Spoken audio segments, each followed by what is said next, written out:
θάλασσα στα βάθη της πήρε ένα ναύτη. Η μάνα του ανήξερη πιένει και ανάφτει στην Παναγιά μπροστά ένα υψηλό κερί, για να επιστρέψει γρήγορα και να καλή καιρή. Κι όλο προς τον άνεμο στείνει αυτή. Αλλά ενώ προσεύχεται και δέεται αυτή, η εικόνα ακούει, σοβαρή και λυπημένη, ξεύροντας πως δεν θα έλθει πια ο Υιός που περιμένει.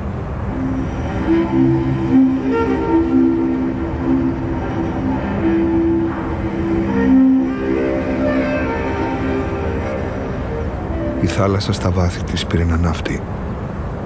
Η μάνα του ανήξερη πιένει και ανάφτει στην Παναγιά μπροστά ένα υψηλό κερί, για να επιστρέψει γρήγορα και να καλή καιρή. Κι όλο προς τον άνεμο στείνει ταυτή. Αλλά ενώ προσεύχεται και δέεται αυτή, η εικόνα ακούει, σοβαρή και λυπημένη, ξεύροντας πως δεν θα έλθει πια ο Υιός που περιμένει.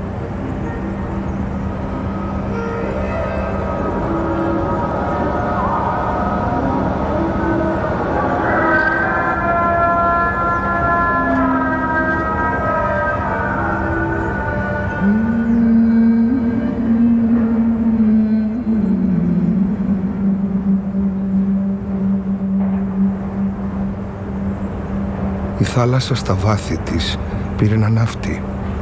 Η μάνα του ανήξερη πιένει και ανάφτει στην Παναγιά μπροστά ένα υψηλό κερί, για να επιστρέψει γρήγορα και να είναι καλή καιρή. Κι όλο προς τον άνεμο στείνει ταυτή. Αλλά ενώ προσεύχεται και δέεται αυτή, η εικόνα ακούει, σοβαρή και λυπημένη, ξεύροντας πως δεν θα έλθει πια ο Υιός που περιμένει. Η θάλασσα στα βάθη της πήρε ένα ναύτη. Η μάνα του ανήξερη πιένει και ανάφτει στην Παναγιά μπροστά ένα υψηλό κερί, για να επιστρέψει γρήγορα και να είναι καλή καιρή. Κι όλο προς τον άνεμο στείνει ταυτή. Αλλά ενώ προσεύχεται και δέεται αυτή, η εικόν ακούει, σοβαρή και λυπημένη, ξεύροντας πως δεν θα έλθει πια ο Υιός που περιμένει.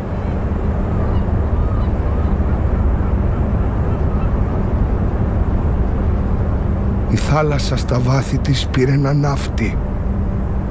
Η μάνα του ανήξερη πιένει και ανάφτει στην Παναγιά μπροστά ένα υψηλό κερί, για να επιστρέψει γρήγορα και να είναι καλή καιρή. Κι όλο προς τον άνεμο στείνει ταυτή. Αλλά ενώ προσεύχεται και δέεται αυτή, η εικόν ακούει, σοβαρή και λυπημένη, ξεύροντας πως δεν θα έλθει πια ο Υιός που περιμένει.